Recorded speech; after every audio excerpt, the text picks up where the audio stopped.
ప్రారంభం చేసుకుందాం.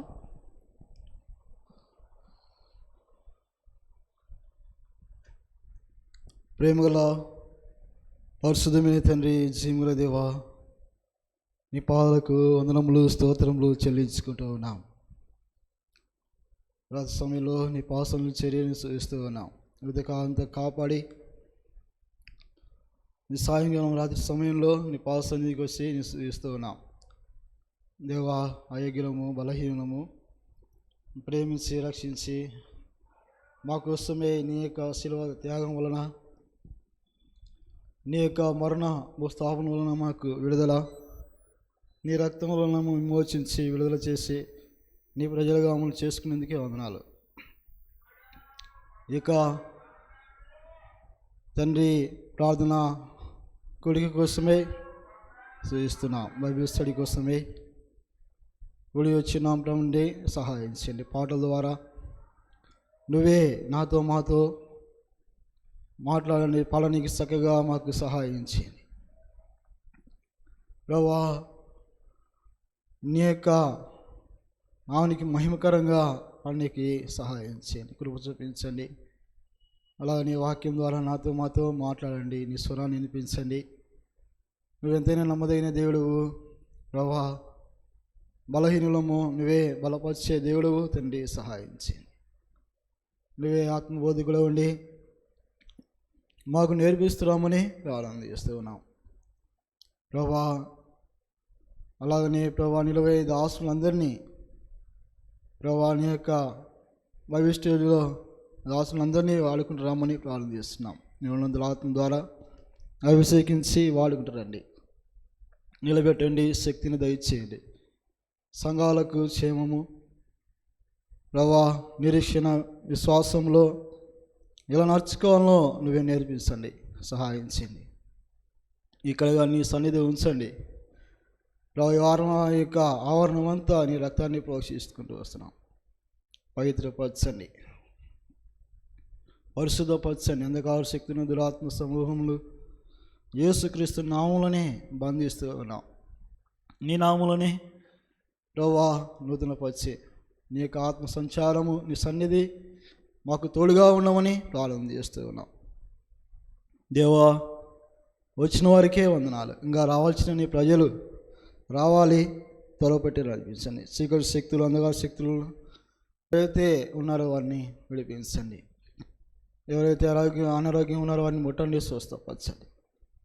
మంచి ఆరోగ్యం దయచేయండి, నూతన బలం దయచేసి మహిమ పొందమని నీ శిలువకు అప్పగించుకుంటూ నీ సమయం యొక్క ప్రభు ఆది అంతం వరకు నువ్వే అండి, నువ్వే మహిమ పొందమని మా రక్షకుడైన యేసు పరిశుద్ధ నామములో ప్రార్థించి అడిగి వేడుకొంచున్నాం తండ్రి, ఆమేన్.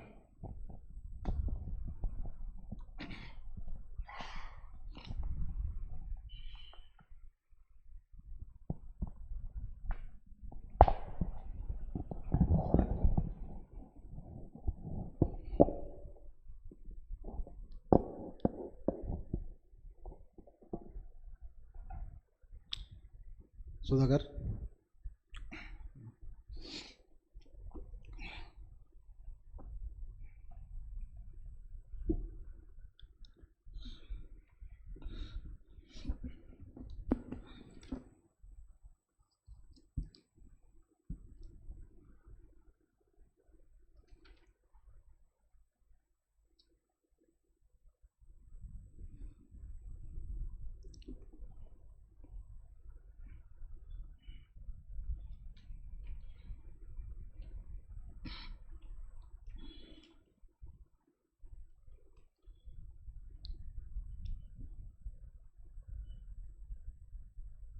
పాట సంఖ్య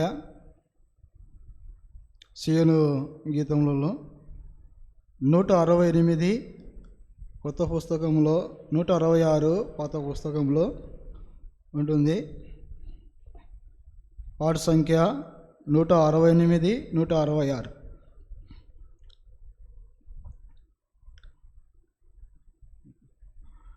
నా ప్రాణమా, నా సర్వమా, నా ప్రాణమా, నా సర్వమా, ఆయన పరిశుద్ధ నామమునకు సదాస్తుతులను చెల్లించుమా. మరువకు ఆయన మేలులను, మరువకు ఆయన మేలులను. క్షమించెను నీ పాపములను, కుదుర్చును నీ రోగములను. క్షమించును నీ పాపములను, కుదుర్చును నీ రోగములను. కీడు నుండి నీ ప్రాణము రక్షించి కరుణా కిరీటము దయచేయును. కీడు నుండి నీ ప్రాణము రక్షించి కరుణా కిరీటము దయచేయును. నా ప్రాణమా, నా సర్వమా, నా ప్రాణమా, నా సర్వమా. కడమాటికి తూర్పెంత దూరము, పాపములన్నీయు దూరపరచెను. పడమాటికి తూర్పెంత దూరము, పాపములన్నీయు దూరపరచెను. తండ్రి తన తనయులపై జాలి పడునట్లు భక్తుల ఎడల జాలి పడును. తండ్రి తన తనయులపై జాలి పడునట్లు భక్తుల ఎడల జాలి పడును. నా ప్రాణమా, నా సర్వమా, నా ప్రాణమా, నా సర్వమా. నిన్ను మేలులతో తృప్తి పరచు, నీ యౌవనమును తన పరచును. నిన్ను మేలులతో తృప్తి పరచు, నీ యౌవనమును తన పరచును. బాధితులకు బహు న్యాయము తీర్చు, యెహోవా ఎంతో దయాళుడు. బాధితులకు బహు న్యాయము తీర్చు, యెహోవా ఎంతో దయాళుడు. నా ప్రాణమా, నా సర్వమా, నా ప్రాణమా, నా సర్వమా. మనము నిర్మింపబడిన రీతి మంటి వారమని ప్రభు ఎరుగును. మనము నిర్మింపబడిన రీతి మంటి వారమని ప్రభు ఎరుగును. గడ్డి పువ్వు వలెను నది మన బ్రతుకు, గాలి వీచగా అది ఎగిరిపోవును. గడ్డి పువ్వు వలెను నది మన బ్రతుకు, గాలి వీచగా అది ఎగిరిపోవును. నా ప్రాణమా, నా సర్వమా, నా ప్రాణమా, నా సర్వమా. స్థిరపరచేతాన సింహాసనం సర్వలోకమును ఏలుచుండే స్థిరపరచేతాన సింహాసనం సర్వలోకమును ఏలుచుండే నీ ఆజ్ఞలను పాలించేదము మా ప్రభున్ స్తుతించుమా నీ ఆజ్ఞలను పాలించేదము నా ప్రాణమా ప్రభున్ స్తుతించుమా నా ప్రాణమా నా సర్వమా నా ప్రాణమా నా సర్వమా ఆయన పరిశుద్ధ నామమునకు సదా స్తుతులను చెల్లించుమా మరువకు ఆయన మేలులను మరువకు ఆయన మేలులను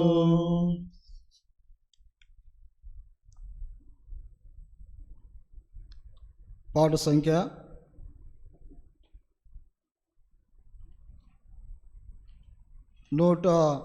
152. పాట సంఖ్య 152. కొత్త పుస్తకంలో, పాత పుస్తకంలో 150.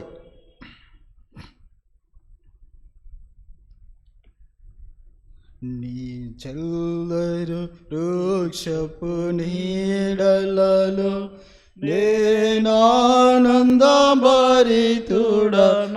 నేనానందభరితుడనైతిని నీ చల్లరు వృక్షపు నీడలలో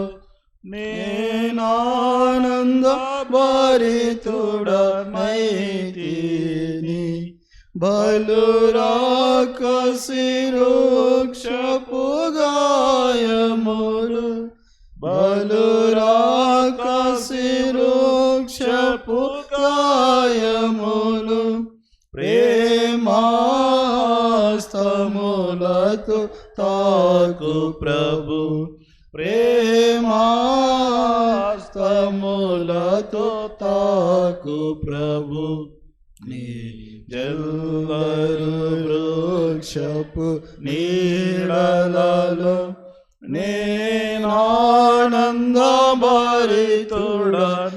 నేనానందభరితుడనైతిని నీ జల్లరు వృక్షపు నీడలలో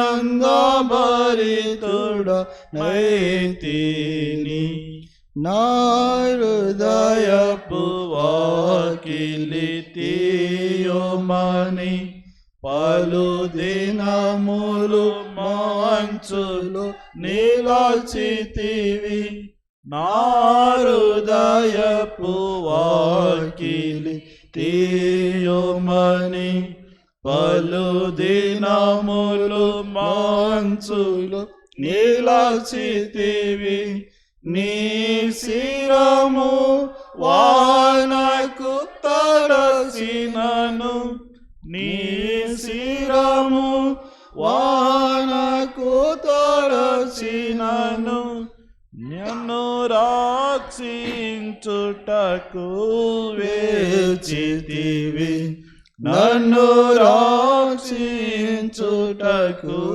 వేచితివి నీ జల్లరు వృక్షపు నీడలలో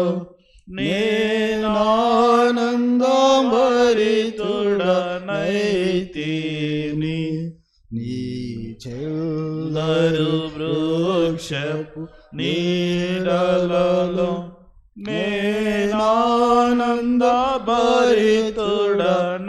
నేనానందభరితుడనైతిని ఓ ప్రియుడా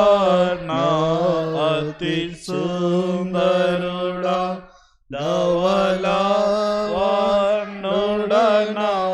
కతి ప్రియుడా, ఓ ప్రియుడా నాతి సుందరుడా, ధవళవర్ణుడనా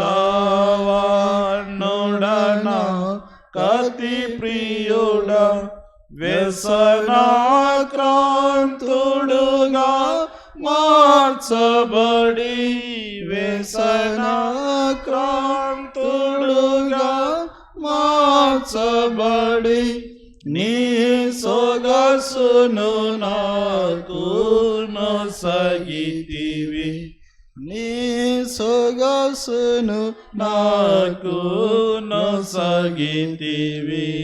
నీ జల్లరు వృక్షపు నీడలలో నేనానందభరితుడనైతిని, నీ జల్లరు వృక్షపు నీడలలో నేనానందభరితుడనైతిని, నీ పరిమళ పుష్ప సుగంధములు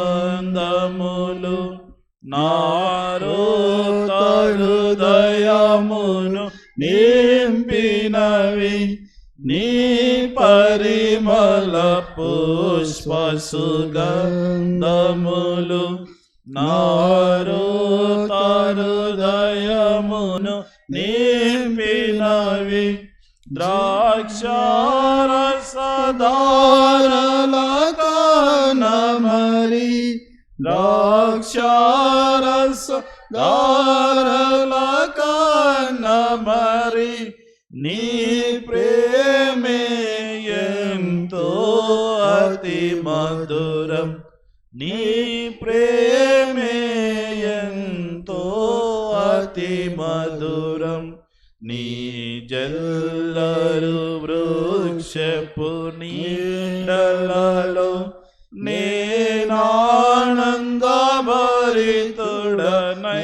నేనానందభరితుడనైతిని, నీ జల్లరు వృక్షపు నీడలలో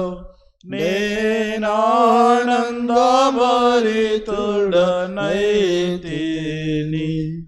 ఉన్నత శిఖరములు దాటుచును, ఇదిగో అతడొచ్చు చున్నాడు. ఉన్నత శిఖరములు దాటుచును, ఇదిగో అతడొచ్చు చున్నాడు. నా హృదయపు తలుపులు తెరచుకొని, నా హృదయపు తలుపులు తెరచుకొని, నా ప్రియుని కొరకు కనిపెట్టెదను, నా ప్రియుని కొరకు కనిపెట్టెదను. నీ జల్లరు వృక్షపు నీడలలో నేనానందభరితుడనైతిని, నీ జల్లరు వృక్షపు నీడలలో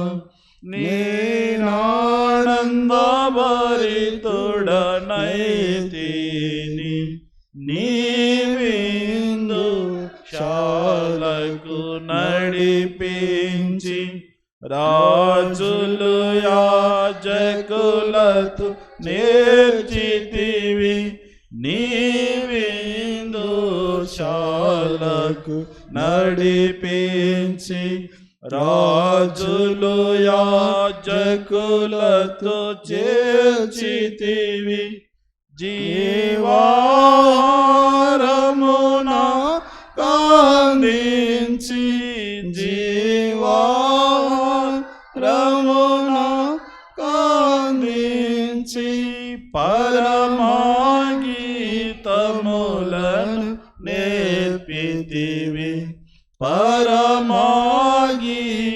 పాఠములను నేర్పితివి నీ జల్లరు వృక్షపు లలో నేనానందభరితుడనైతిని నీ జల్లరు వృక్షపు నీడలలో నేనానందభరితుడనైతిని బలురాకసి వృక్షపు గాయములు బలురాకసి వృక్షపు గాయములు ప్రేమాస్తములతో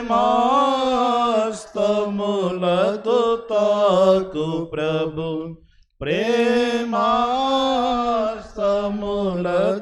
తాకు ప్రభు నీ జల్లరు వృక్షపు నీడలలో నేనానందభరితుడనైతిని.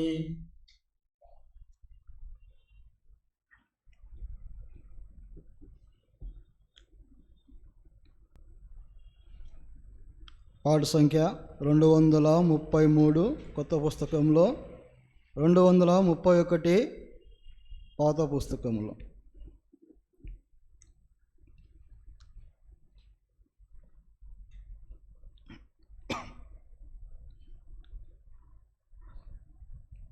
జై జై యేసు రాజా, జై జై రాజాది రాజా, నీకే జై జై రాజాది రాజా, నీకే జై జై. పాపకూపము లోబడి ఉన్నా, పాపకూపము లోబడి ఉన్నా, నన్ను జోచి చేయి జాచి, నన్ను జోచి చేయి జాచి, చక్కగా దరికి చేర్చితివి, చక్కగా దరికి చేర్చితివి. జై జై యేసు రాజా, జై జై రాజాది రాజా, నీకే జై జై రాజాది రాజా, నీకే జై జై. సిలువ రక్తములో నన్ను కడిగి, సిలువ రక్తములో నన్ను కడిగి, పాపమంతా పరిహరించిన, పాపమంతా పరిహరించిన పవనుడగునా ప్రభు యేసు, పవనుడగునా ప్రభు యేసు. జై జై యేసు రాజా, జై జై రాజాది రాజా, నీకే జై జై రాజాది రాజా, నీకే జై జై. నీతిహీనుడనైనా నాకు, నీతిహీనుడనైనా నాకు, నీతి రక్షణ వస్త్రములను, నీతి రక్షణ వస్త్రములను, ప్రీతితో నొసగిన నీతి రాజా, ప్రీతితో నొసగిన నీతి రాజా.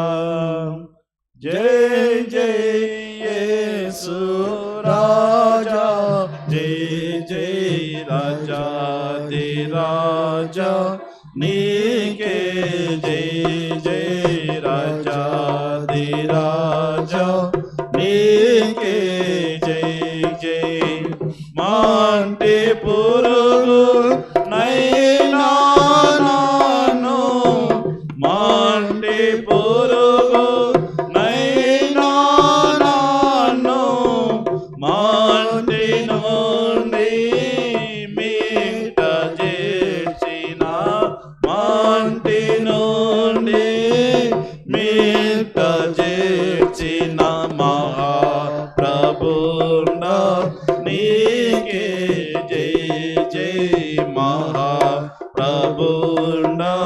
నీకే జయ జయ జయ జయ యేసు రాజా జయ జయ రాజాది రాజా నీకే జయ జయ రాజాది రాజా నీకే జయ జయ పాప శాప గ్రస్తుడనై ఉన్న పాప శాప గ్రస్తుడనై ఉన్న నన్ను కూడా నీ స్వకీయ నన్ను కూడా నీ స్వకీయ సంపాద్యముగా చేసితివి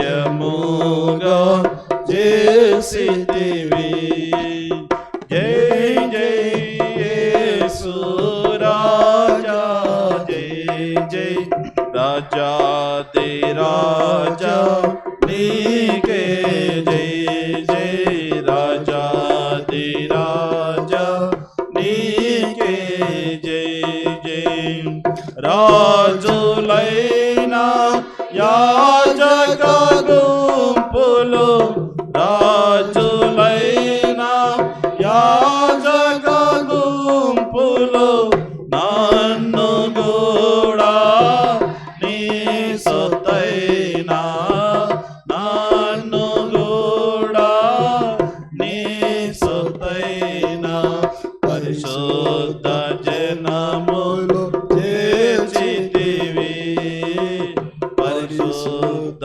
జనములు చేర్చితివి జయ జయ యేసు రాజా జయ జయ రాజాది రాజా నీకే జయ జయ రాజాది రాజా నీకే జయ జయ తల్లి అయినా మరచిన మరచును తల్లి అయినా మరచిన మరచును నేను నేను మరువననినా నేను నేను మరువననినా నమ్మకమైన నా దేవా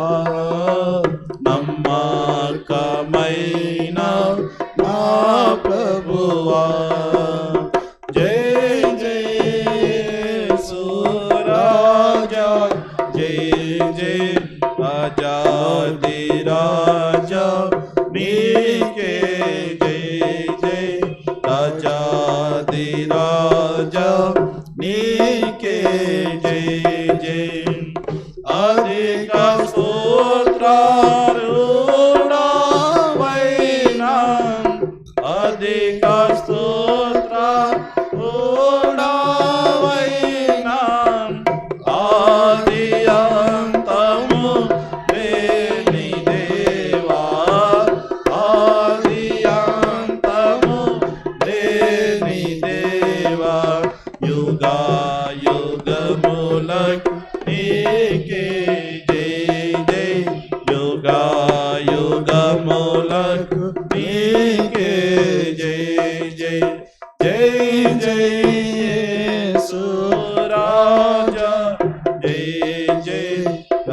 రాజాది రాజా నీకే జయ జయ రాజాది రాజా నీకే జయ జయ.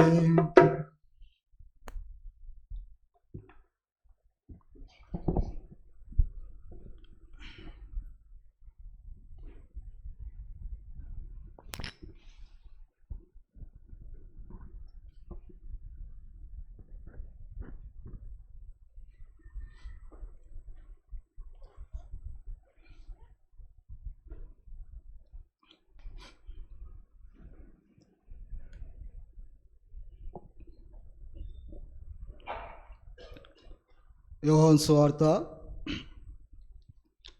15వ అధ్యాయం.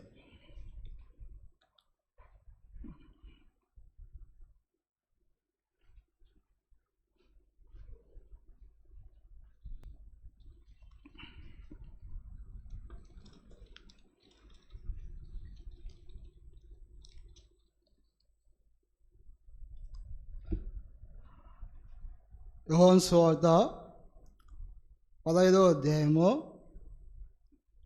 మొదటి 2 వచనాలు కలిసి చదువుకున్నాం. యోహాను సువార్త 15వ అధ్యాయము మొదటి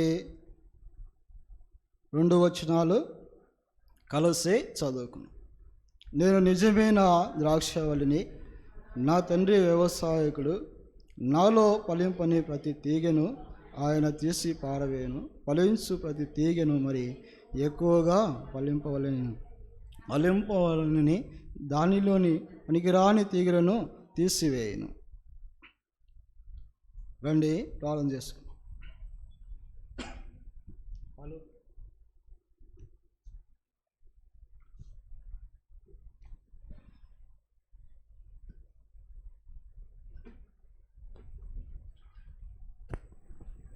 ప్రేమగల పరిశుద్ధమే తండ్రి, జయముల దేవా, నీ పాదాలకు వందనాలు చెల్లించుకుంటూ ఉన్నాం. ఈ రాత్రి సమయంలో మరొకసారి పాట ద్వారా నేను స్తుతించే భాగ్యం ఇచ్చాము. చక్కగా పాడడానికి సహాయం చేయండి, మా గొంతులు తాకండి దేవా. నీకు మహిమకరంగా నీకు సహాయం చేయండి దేవా. అలాగనే ఐగుదాసుని బలహీనుని నీ సన్నిధికి వచ్చి ఉన్నాం, జ్ఞాపకం చేసుకోమని ప్రభా. నతి వాళ్ళను, జ్ఞానం లేని వాళ్ళను ప్రభా, నీ సన్నిధికి రానికి అర్హత లేని వాళ్ళను ప్రభా, నాకేమీ తెలియదు, బుద్ధి జ్ఞానము సర్వ సంపదలు ఏందే గుప్తంలో ఉన్నవి ప్రభా. నీ జ్ఞానమునేమో, నీ కృపనేమో, నీ వెలుగునేమో, నీ జీవంతో నింపమని ప్రార్థన చేస్తూ ఉన్నాం ప్రభా. నా ప్రాణాత్మ దేహములు మీ రక్తాన్ని పోషించుకుంటూ ఉన్నా, పరిశుద్ధపరచండి నాలో ప్రభా. నీకు యోగ్యమైన జీవితాన్ని ప్రభా నీకు సహాయం చేయండి. నన్ను నిలబెట్టండి, వ్యర్థమైన మాటలు కాక నీ ప్రజలకు క్షేమమైన మాటలు మాటలన్నిటికీ జ్ఞానం దయచేయండి. కృప చూపించమని ప్రార్థన చేస్తూ ఉన్నాం. శక్తిని దయచేయండి, నువ్వే నిలబెట్టి వాడుకుంటున్నామని ప్రార్థన చేస్తున్నాం. నీ చిలువ చాటున మరుగైన నన్ను ప్రభా మరుపరుచుకొని వాడుకుంటారండి ప్రభా. అనేకులకు క్షేమము, సంఘానికి క్షేమముగా ఉండడానికి సహాయం చేయండి. ఎలా నేర్చుకోవాలనో సహాయం చేయండి ప్రభా. నువ్వే కృప చూపించి మై పొందమని వచ్చిన వారికి వందనాలు. ఇంకా రావాల్సిన నీ ప్రజలు నీ సన్నిధికి నడిపించండి. నీ యొక్క ఆశీర్వాదము సన్నిధి మాకు తోడుగా ఉండండి. మాకు ఆత్మబోధకులవై నిజమైన ద్రాక్షావళిలో మేము ఎలా నడుచుకోవాలో ప్రభా ఫలించే వారంగా ఉండడానికి సహాయం చేయమని కృప చూపించమని యేసు పరిశుద్ధ నామములో ప్రార్థించి అడిగి వేడుకొస్తున్నాం తండ్రి, ఆమేన్.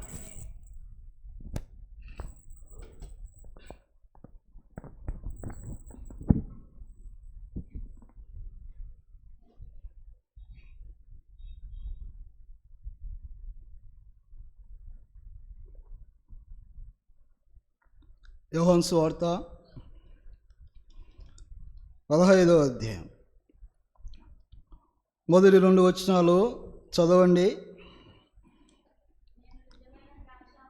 నేను నిజమైన ద్రాక్షవల్లిని, నా తండ్రి వ్యవసాయకుడు,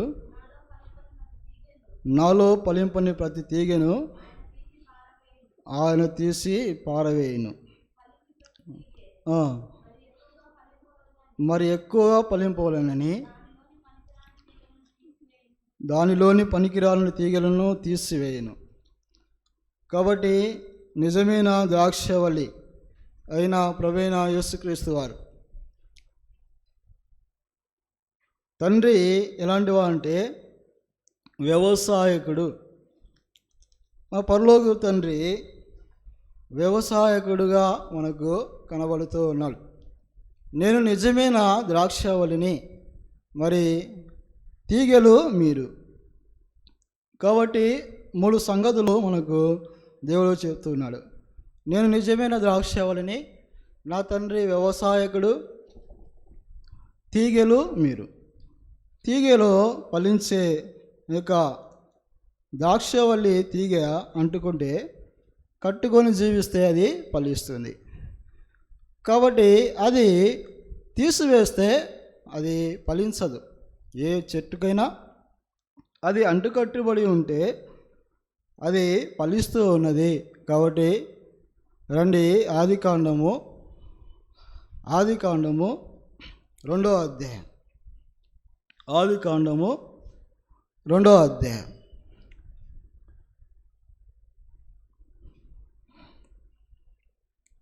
7వ వచనం.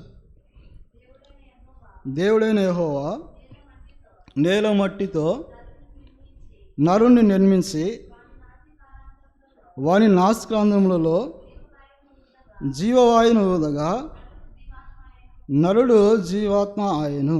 కాబట్టి దేవాది దేవుడు మొట్టమొదటిగా ఆయన ఒక మనుషుని నేలమట్టితో తీసుకొని ఆయన ఏం చేశాడంటే ఒక బొమ్మగా చేసి దానికి మరి జీవాత్మ ఊదగా అది జీవించు మరి ఆత్మ నరుడు అయినాడు.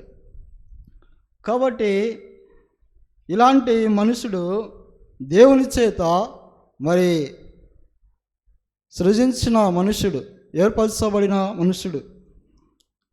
ఈ యొక్క ఎవరంటే ఆదాము అనగా మన్ను అంట.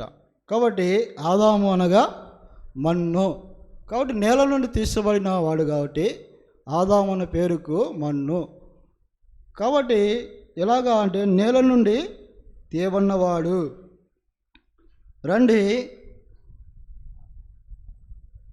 ఆదికాండము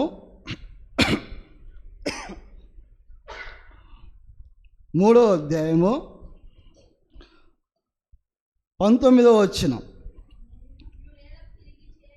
నీవు నేలకు చేరు వరకు నీ ముఖము చెమట కార్చి ఏలైనగా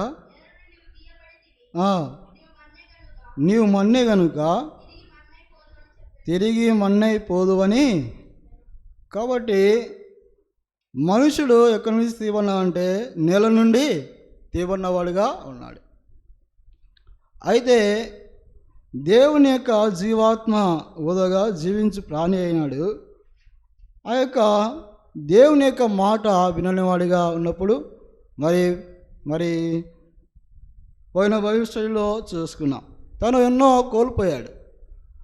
ఆయనకు మరణం అనేది లేదు. మనిషికి మరణం అనేది దేవుని చేత ఏర్పరచబడిన మనుషునికి, ఆదాముకు మరణం అనేది దేవుడు పెట్టలేదు. అయితే తన యొక్క సొంత ఆలోచన వలన దేవుడు మరి ఏం చేశాడంటే మరి మీరు చావరని ఏం చేసినారు, ఆ పండు తినడం వలన ఏం చేసింది, మనిషికి మరణం వచ్చేసింది. ఆజ్ఞ అతిక్రమమే పాపం. కాబట్టి ఈ యొక్క మనుషుని వలన ఏమైపోయిందంటే మరణం వచ్చేసింది. నీవు మన్ను గనుక తిరిగి మన్నైపోదువు. అయితే తన జీవితంలో మరి బ్రతుకు దినములన్నీ ఎలాగా ఉండాలంటే, నీవు బ్రతుకు దినములన్నీ దాన్ని పంట తిందువు, అది ఏమంట, నీ ముఖము చెమట కార్చి ఆహారము తిందువు. కాబట్టి మనిషి చెమట కార్చంది ఆహారము మనకు రాదు. కాబట్టి ఆ దినములలో దేవుడు ఆదాముకు మరి ఈ మాట మరి సృజించినప్పుడు మరి మొదటి అధ్యాయంలో 28వ వచనంలో చూస్తే, మనిషిని తన పోలికగా చేసి మరి దేవుని యొక్క స్వరూపమందు చేయబడిన మనిషి అలాంటి వాడు, మహిమ స్వరూపము కలిగిన వాడు. దేవుని యొక్క మంచి చెడ్డలు అనేది వారికి తెలియనప్పుడు దేవుడు వారిని యొక్క ఏదైనా తోటలో ఉంచి ఉన్నాడు. అయితే మనిషి అతిక్రమం వలన తను మరణం వచ్చింది. ఎన్నో సంగతులు మరి శాపము భూలోకానికి వచ్చేసింది. కాబట్టి ఆయన అతిక్రమం వలన మనం అందరము మరి ప్రతి మనిషికి ఏమొచ్చింది, మరణం అందరికీ సంప్రాప్తమై ఉన్నది. కాబట్టి రండి, మనము ఏం చూస్తామంటే, మంటి నుండి తీయబడిన వాడు మన్ను గనుక మన్ను గురించి కొన్ని సంగతులు, మన్ను గురించి మరి ఎలాంటి వాడో తిరిగి ఎలాగ పోతాడో దేవుని యొక్క గ్రంథంలో కొన్ని మనము నేర్చుకున్నాం. ప్రసంగి గ్రంథము 12వ అధ్యాయము, ప్రసంగి గ్రంథము 12వ అధ్యాయము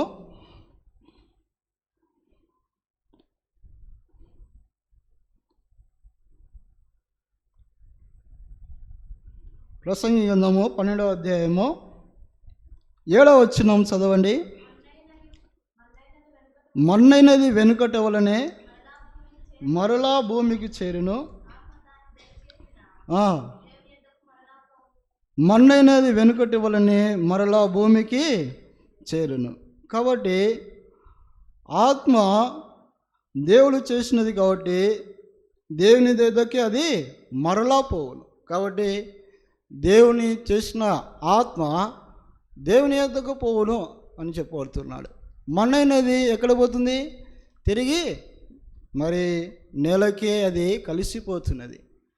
కాబట్టి మన్నైన మనుషుడు, తనకు మరణం లేని మనుషుడు అయితే దేవుని యొక్క మాటకు అవిధేయత చూపిన మనుషునికి మరి మరణం అనేది అందరికీ సంప్రాప్తమైంది.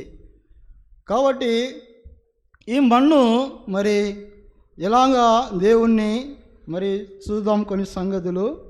ఏబు గ్రంథము 10వ అధ్యాయం, ఏబు గ్రంథము 10వ అధ్యాయము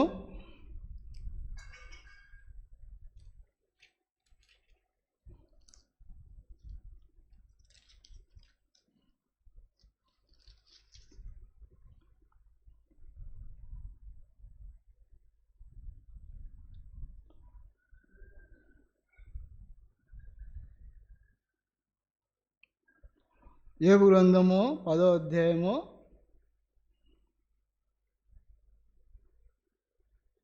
9వ వచనం. జిగౌడ మన్నుగానున్న నన్ను నీవు నిర్మించితివి,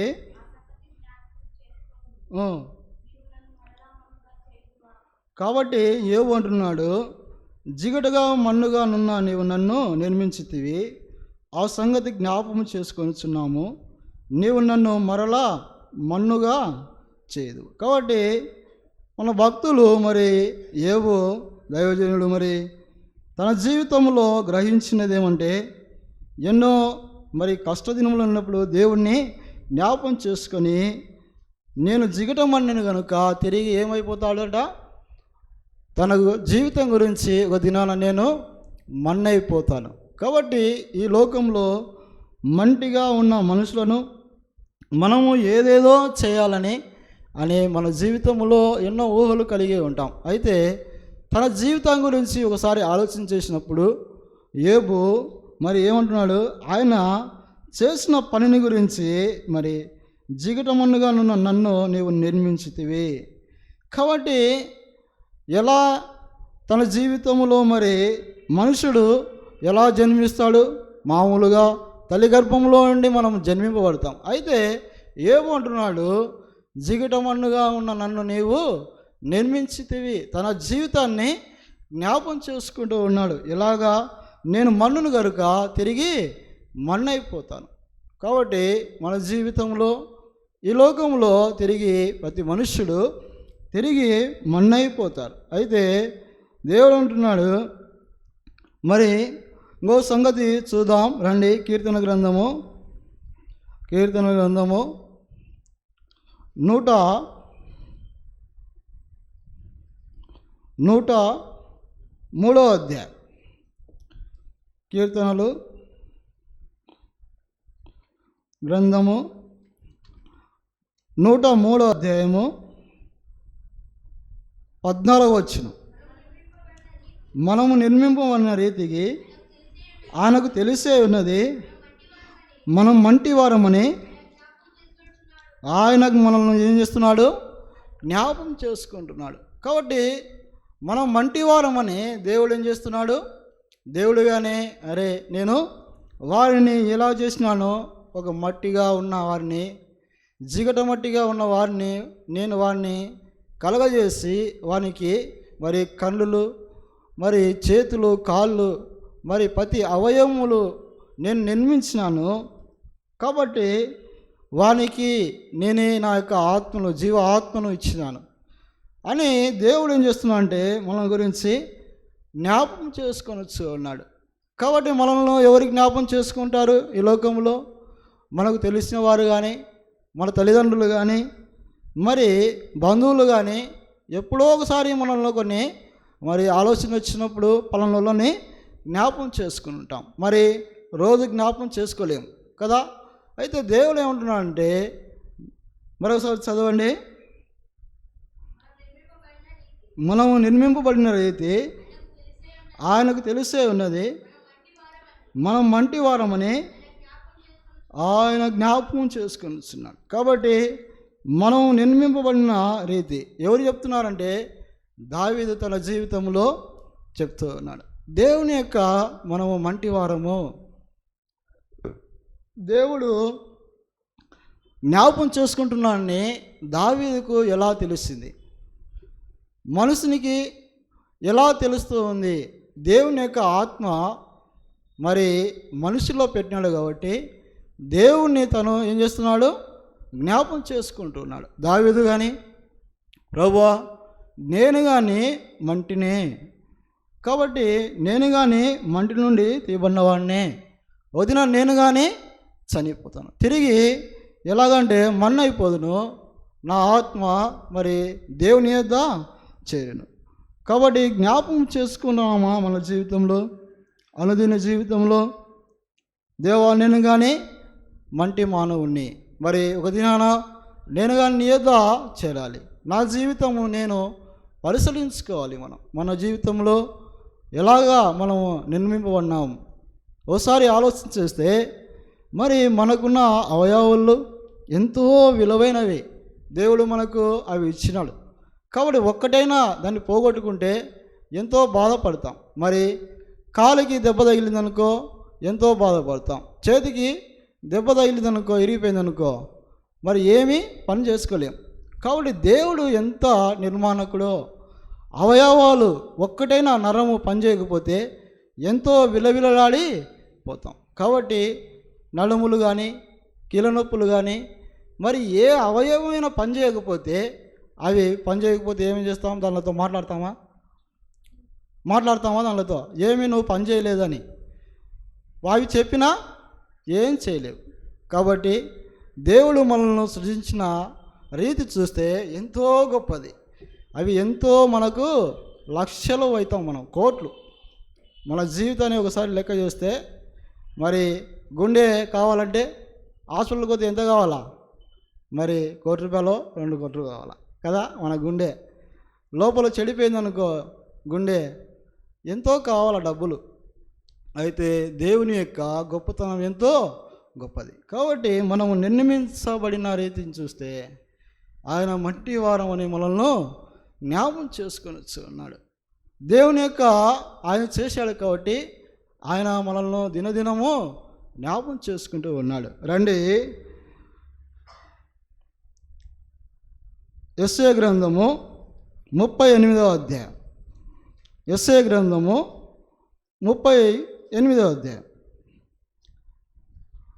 18వ వచనము. పాతాళమున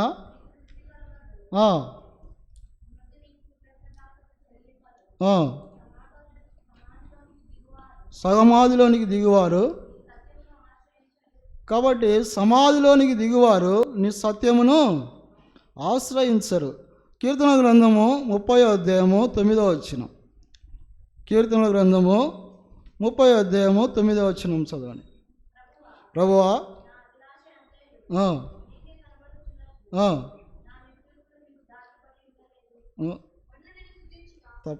అదే చదవనా.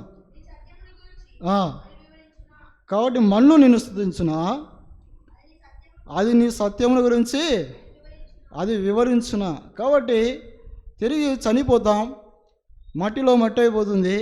ఒక దినాన మన్ను మనల్ని జ్ఞాపకం చేసుకుంటుందా? తిరిగి అది పోయింది అనుకో, మనం చనిపోతాం. మరి కొన్నాళ్ళు జ్ఞాపకం చేసుకుంటారు. అవి మంచివేనో చెడ్డవేనో మన జీవితాన్ని గురించి జ్ఞాపకం చేసుకుంటారు. కానీ మన్ను జ్ఞాపకం చేసుకుంటుందా?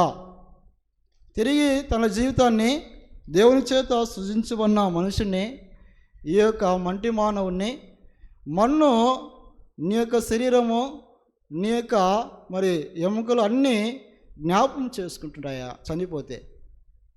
కాబట్టి అవి ఏం చేస్తాయంట? పాతాళములో ఏముందంట? మరి నీకు స్తుతి కలగదు, మృతి నీకు. యెషయా గ్రంథంలో 18 వచ్చిన మరి 38:18లో పాతాళము నీకు స్తుతి చెల్లించదు, మృతి నీకు కృతజ్ఞత చెల్లించదు. కాబట్టి సమాధిలోని దిగువారందరూ నీకు నీ సత్యమును ఆశ్రయించరు. కాబట్టి 19వ వచనం చదవండి. సజీవులే కదా నిన్ను స్తుతించేది. ఈ దినమున నేను సజీవులై ఉన్నాను, నిన్ను స్తుతిస్తున్నాను. కాబట్టి మరి చనిపోయిన వారు నేను దేవుణ్ణి స్తుతించలేరు. కాబట్టి మరి మన్ను స్తుతించలేదు. పాతాళములో ఉన్నవారు దేవునికి ఏం చేయలేరంట? స్తుతి చెల్లించలేరు, మరి కృతజ్ఞతాస్తుతులు చెల్లించలేరు. సమాధిలో దిగువారందరూ నీ సత్యమును ఆశ్రయించరు. కాబట్టి బ్రతికి ఉన్న దినములలో నీవు నేను దేవుని యొక్క కృప మనకు అందరికీ మరి ఉన్నది. మరి ఈరోజు ఉన్నవారు రేపు ఉంటామో లేదు, ఒక గంటకు ఉన్నవారు ఒక అర్ధగంటకు ఉంటామో తెలియదు. జీవితంలో మన్ను కానీ స్తుతించని జీవితం మనది. మనకున్న అవయవాలు దేవుణ్ణి మహిమపరచలేవుగా చనిపోతే. అయితే పాతాళములో అవి జ్ఞాపకం చేసుకోవు. అయితే నీ ఆత్మ మన జీవితం ఉన్నంగానే దేవుణ్ణి నీకు ఇచ్చిన జీవితాన్ని బట్టి, నాకు ఇచ్చిన జీవితాన్ని బట్టి ఏం చేయాలా? దేవునికి స్తుతి చెల్లించాలి, అలాగనే కృతజ్ఞత చెల్లించాలి. మరి ఆయన సత్యమును ఏం చేయాలంట? ఆశ్రయించాలి. కాబట్టి ప్రతి దినము, ప్రతిరోజు, ప్రతి గంట మనము ఏం చేయాలంటే ఏ గడియ ఎప్పుడు ఏం జరుగునో మనకు తెలియదు. అయితే మనము స్తుతించే వారంగా ఉన్నామా? ఆయనకు కృతజ్ఞత చెల్లించే వారంగా ఉండాలి. ప్రభువా నన్ను బ్రతికించావు అని. కాబట్టి సమాధిలోని దిగువారందరూ ఎవరు జ్ఞాపకం చేసుకోలేరు దేవుని యొక్క గొప్పతనాన్ని, దేవుని యొక్క మహిమను, ఔన్నత్యాన్ని, దేవుని యొక్క మంచితనాన్ని. బ్రతికి ఉన్న నువ్వు నేనే తెలుసుకోవాలి, ఆశ్రయించాలి. కాబట్టి అది ఎవరికి? నీకు నాకు అది ఇచ్చినాడు. దాన్ని పోగొట్టుకోకుండా మన జీవితంలో మనము నిలిచే ఉండాలి, ఆయనను స్తుతించే వారంగా ఉండాలి. కాబట్టి దేవుని యొక్క మాటలు ఎంతో గొప్పవి. ఆయన మనము నిర్మించబడిన వారము ఎలాగంటే జ్ఞాపకం చేసుకున్నటకు ఏపాటి వారం. కాబట్టి మరి చనిపోయిన మన్ను మరి దేవుని గొప్పతనాన్ని వివరించలేదు. కాబట్టి బ్రతికి ఉండంగానే, నేడనే సమయం ఉండంగానే మన జీవితంలో ఏముండాలంటే దేవునికి కృతజ్ఞతాస్తుతులు చెల్లించేవారుగా ఉండాలి. నీకు ఇచ్చిన ఆరోగ్యాన్ని బట్టి, నీకు ఇచ్చిన ఆయుస్సును బట్టి. కాబట్టి మరి ఈ దినోత్సవంలోకి ఎంతోమంది చనిపోయి ఉంటారు, మనకు ఎంతోమంది. కాబట్టి మనము మన దినదినము ఏం చేయాలా? దేవుని జ్ఞాపకం చేసుకోవాలి, దేవుని ఆశ్రయించే వారంగా ఉండాలి, దేవునికి కృతజ్ఞతాస్తుతులు చెల్లించే వారిగా ఉండాలి. కాబట్టి అలాంటి జీవితము మనకు ఉండాలని జ్ఞాపకం చేసుకుంటూ ఉన్నాడు. కాబట్టి రండి, కొరింథీయులకు రాసిన మొదటి పత్రిక 15వ అధ్యాయం. కొరింథీయులకు రాసిన మొదటి పత్రిక 15వ అధ్యాయము 49వ వచనం. మరియు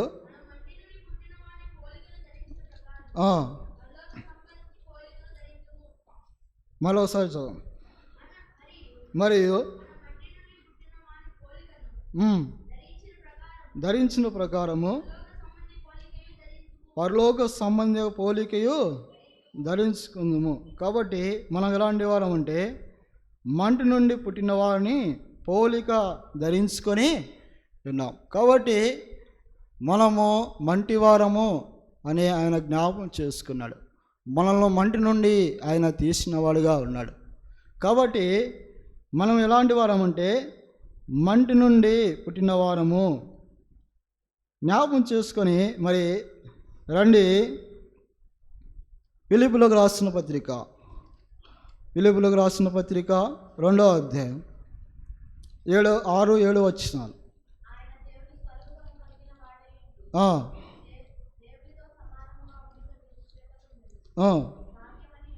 భాగ్యమని ఎంచుకోలేదు కానీ మనసు పోలిక ఒకటి దాసుని స్వరూపం ధరించుకొని తన్ను తాను రిక్తునిగా చేసుకొని. కాబట్టి ఆయన ఎలాంటి వాళ్ళంటే ఆయన దేవుని స్వరూపం కలిగి దేవునితో సమానముగా ఉండుట విడిచిపెట్టని కూడని భాగ్యముని ఎంచుకొనలేదు. మనుషుని పోలికగా పుట్టి దాసుని స్వరూపం ధరించుకొని తను తానే రిక్కునిగా చేసుకున్నాడు. కాబట్టి ఇలాంటి దేవుడు యేసుక్రీస్తు వారు మనం మంటివారమని జ్ఞాపకం చేసుకొని ఆయన ఏ పోలికగా మన కోసం వచ్చినాడంటే ఆయన మనుషుని పోలికగా వచ్చినాడు. ఏ పోలిక వచ్చినాడు? మనుషుని పోలికగా పుట్టి దాసుని స్వరూపము ధరించుకొని దేవునిగా రీతినిగా నీకోసమే నా కోసమే మనము మంటి వారమని మంటిని పోలి దాన్ని ఏం చేసుకున్నామంట? ధరించుకున్న వారంగా ఉన్నాం. అయితే దేవాది దేవుడు ఏం ధరించుకున్నాడంటే మనలను ఆయన పోలికగా చేయుటకు ఆయనే మనిషిని పోలికగా వచ్చినాడు. ఆయనే మనిషిని పోలికగా వచ్చి దీనుడిగా దరిద్రుడిగా అయిపోయాడు. ఎందుకంటే నీవు నేను ఆయన పోలికగా మారాలని. కాబట్టి యేసుక్రీస్తునందు మరి విశ్వాసముంచు ప్రతివారు, ఆయన రక్తం వలన కొనబడు ప్రతివారు ఆయన పోలికగా ఉంటాం. నీవు నీ పోలిక కాదు, నేను నా పోలిక కాదు. కాబట్టి మనము మన తల్లిదండ్రుల పోలికగా అనుకుంటాం కదా. ఏమంటామంటే పిల్లలు పుడతానే వాళ్ళ ఇంటికి పోయినామనుకో, అచ్చం వెళ్ళక ఉన్నావు, అబ్బా మీ అమ్మ మాదిరే ఉండవురా అంటారు కదా. లేకపోతే ఆడపిల్ల అయితే అమ్మ మాదిరి అని చెప్తారు, మగపిల్లలు అయితే తండ్రి మాదిరి అని చెప్తారు. మరి మనము ఎవరి పోలికగా ఉన్నాం? మొదటి అంటే మంటిని ధరించుకొని పోలిగా ఉన్నాం.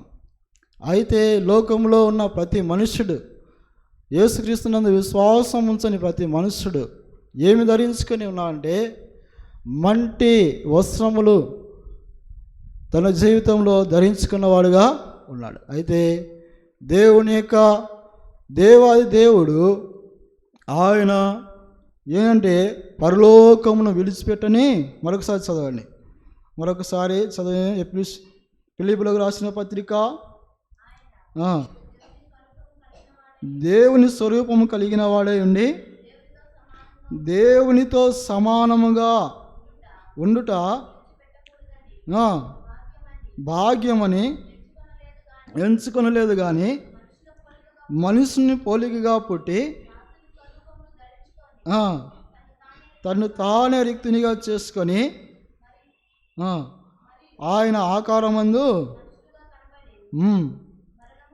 మరణం పొందినంతగా, అనగా శిలువ మరణం పొందినంతగా విధేయత చూపిన వాడే తన్ను తానే తగ్గించుకున్నాడు. కాబట్టి దేవుని యొక్క మరి స్వరూపము కలిగిన యేసుక్రీస్తు వారు మరి దాసునిగా తగ్గించుకున్నాడు. రిక్తుడిగా, ఏమి లేనివాడుగా మరి లోకానికి జన్మించాడు. కన్యా గర్భములో ఆయన మరి జన్మించి మనుషులందరి పాపము నిమిత్తమై, నేను ఆ పాపం నిమిత్తమై ఆయన దేవునిగా మరి ఎంతో దరిద్రుడిగా పుట్టాడు. ఇండ్లు లేని మరి పశువుల పాకలో పుట్టాడు. మనందరి కోసమై పేద నరుడిగా ఆయన వచ్చాడు. వ్యక్తినిగా ఏమీ లేనివాడుగా వచ్చాడు. కాబట్టి ఎందుకంటే నిన్ను నన్ను తన పోలికగా మార్చుటకు. కాబట్టి దేవుని యొక్క గొప్పతనం ఎంతో గొప్పది. ఆయన పరలోకమును విడిచిపెట్టాడు దేవుని యొద్ద సమానముగా ఉండుటకు. అయితే పరలోకములో సింహాసనం ఎదుట కూర్చున్న ఆయన, తండ్రి యొక్క సింహాసనం ఎదుట కూర్చున్న ఆయన విడిచిపెట్టి నాకు పాపముల కోసం ఈ లోకానికి వచ్చాడు. ఆయన మంటివారమని మనల్ని జ్ఞాపకం చేసుకుని ఆయన యొక్క పోలికగా మనల్ని చేసుకుంటూ వచ్చాడు. అట్లందుకే పౌలు అని అంటాడు,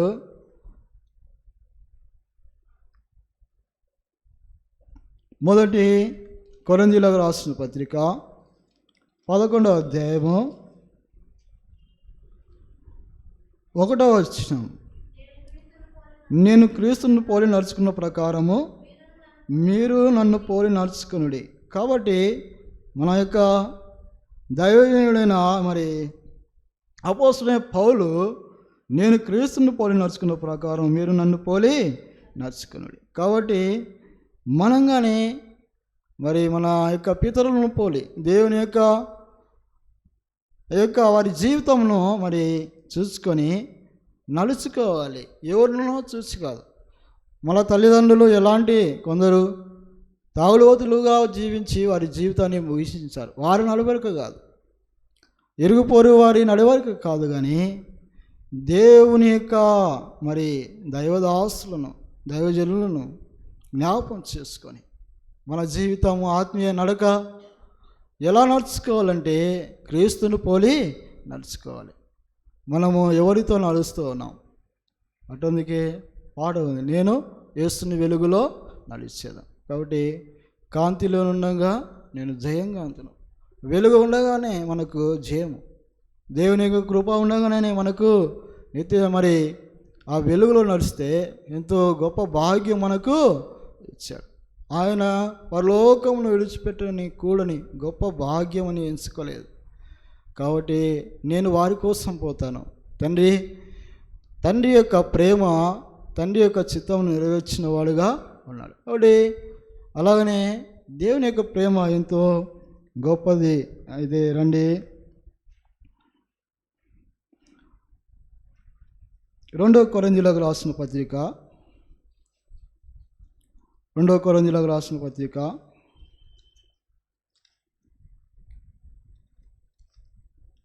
4వ అధ్యాయం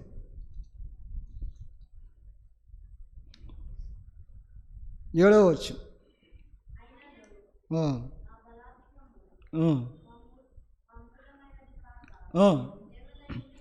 దేవుడే ఉన్నట్లు మంటి ఘటములలో ఈ ఐశ్వర్యమును మాకు కలదు.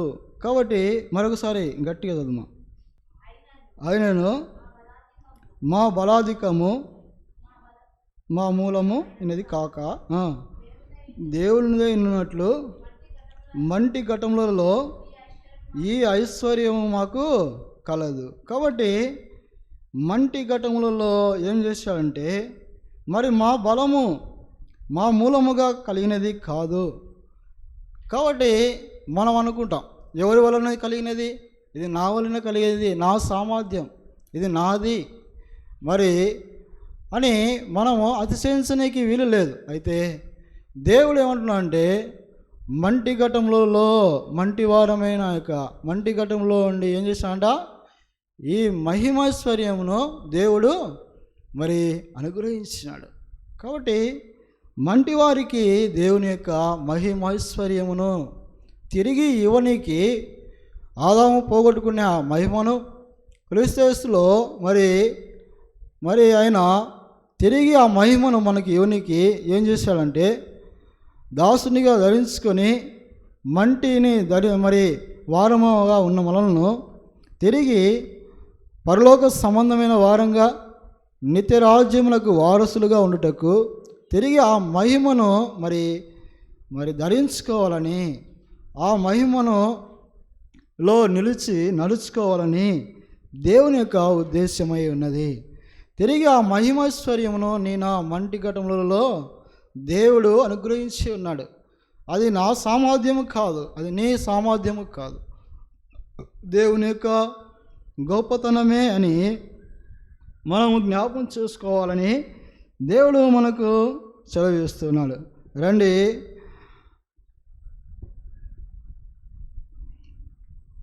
ఎఫెసీయులకు రాసిన పత్రిక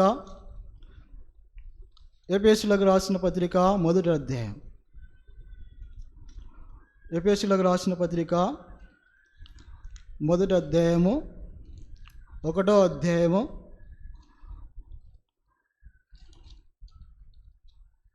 7వ వచనం.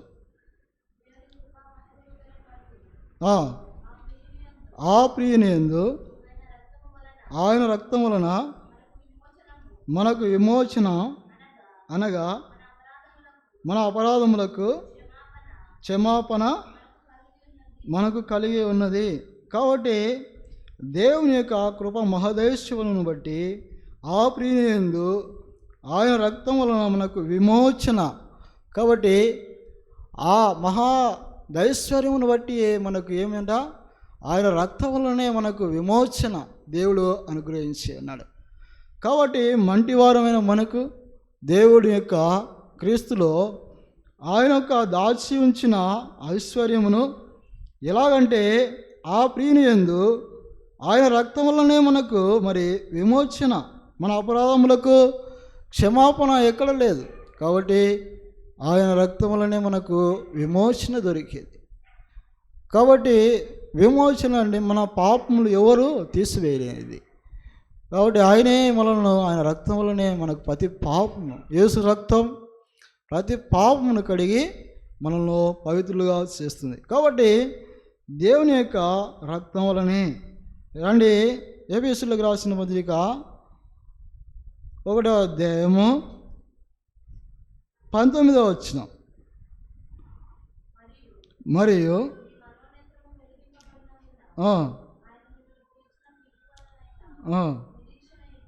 ఎట్టిదో పరిశుద్ధులలో ఆయన స్వాస్థ్యం యొక్క మహిమైశ్వర్యం ఎట్టిదో ఆయన క్రీస్తునందు బలాతిశయమును బట్టి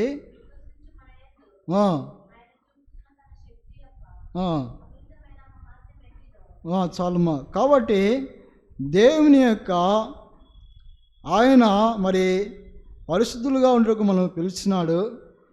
మరి ఆయన యొక్క నిరీక్షణ పరిశుద్ధులలో ఆయన స్వాస్థ్యము యొక్క మహిమైశ్వర్యం ఎట్టిదో ఆయన క్రీస్తునందు వినియోగపరిచిన బలాతిశయమును బట్టి మనకు విశ్వాసం ద్వారా ఏం చేసిందంటే, ఆయన శక్తి అపరిమితమైనది. కాబట్టి మనకు విశ్వాసం ద్వారా మరి ఆయన యొక్క మహిమైశ్వర్యమును మనకు అనుగ్రహించినది. కాబట్టి ఒక స్వాస్థ్యం అనేది మనకు ఆయనలో స్వాస్థ్యముగా ఉండుటకు, కాబట్టి దేవుని యొక్క స్వాస్థ్యముగా నువ్వు ఉండాలని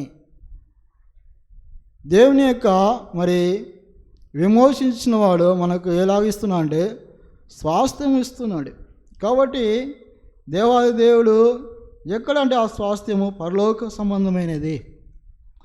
కాబట్టి ఆ స్వాస్థ్యమును నీకు నాకు ఈయనకి దేవాది దేవుడు మరి ఆయన యొక్క చూపిన ప్రేమనే, ఆయన యొక్క చూపిన మరి విశ్వాసం ద్వారానే మనకు లభిస్తూ ఉన్నది. రండి, కొలొస్సీయులకు రాసిన పత్రిక 1వ అధ్యాయం. కొలొస్సీయులకు రాసిన పత్రిక 1వ అధ్యాయము 27వ వచనం. అన్యజనులలో ఈ యొక్క మర్మము మహిమశ్వర్యం ఎట్టిదో అదే అనగా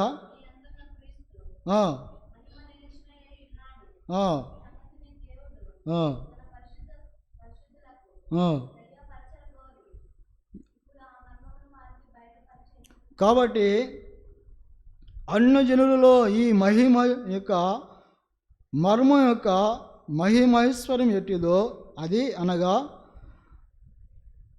మీ యందు క్రీస్తు మహిమ నిరీక్షణ అయి ఉన్నది. కాబట్టి అన్యజనులుగా ఉన్న మనల్ని దేవాది దేవుడు ఏం చేస్తున్నా అంటే ఆ మర్మం యొక్క మహిమైశ్వర్యము దేవుడు మనకు అనుగ్రహిస్తూ ఉన్నాడు. అయితే ఆ యొక్క మహిమ నిరీక్షణ మరి ఇక్కడ చూస్తే ఎలాంటిదంట, ఆ ఐశ్వర్యం మహిమ ఐశ్వర్యము మహిమ నిరీక్షణ అయి ఉన్నది. కాబట్టి నిరీక్షణ లేక మనము మరి అన్యజనులలో ఉన్న మనలను దేవుడు మహిమ ఆ యొక్క నిరీక్షణకు మరి దేవుడు మనల్ని పిలిచి ఉన్నాడు. వదిన చనిపోతే మరి ఇతరులకు లేని భాగ్యము నీకేముంది? నిరీక్షణ ఉంది కదా. దేవుడు మనకు నిరీక్షణ ఇచ్చాడు. నేను చనిపోతే నా దేవునితో కూడా ఉంటానని ఎవరు చెప్పలేరు ఆ మాట. ప్రభునందు దేవుని యందు విశ్వాసం ఉంచువారే ఆ మాట చెప్పగలరు. ఎవరికి ఆ ధైర్యమో ఉండదు. ఎవరిని అడిగినా పక్కన ఉన్నవారిని ఎక్కడ పోతుందో, కుక్కనైపోతానో, నక్కనైపోతానో, ఏమైపోతానో మనము తెలియదు. అయితే దేవుడు నిరీక్షణ మనకు ఉన్నది, మహిమ నిరీక్షణ.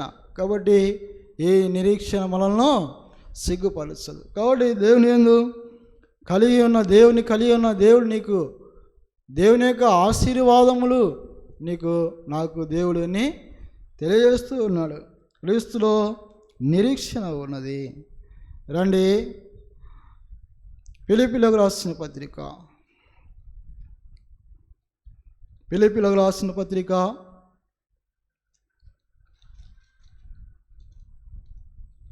4వ అధ్యాయం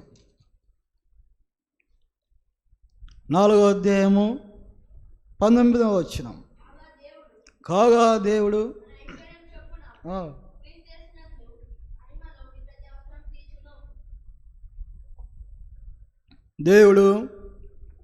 క్రీస్తులో మరి చదవను సరే.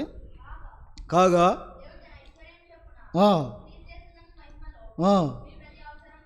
మీ ప్రతి అవసరము తీర్చు. దేవుని యొక్క తన ఐశ్వర్యములో క్రీస్తు మహిమలో మీ ప్రతి అవసరము తీర్చును. కాబట్టి దేవాది దేవుడు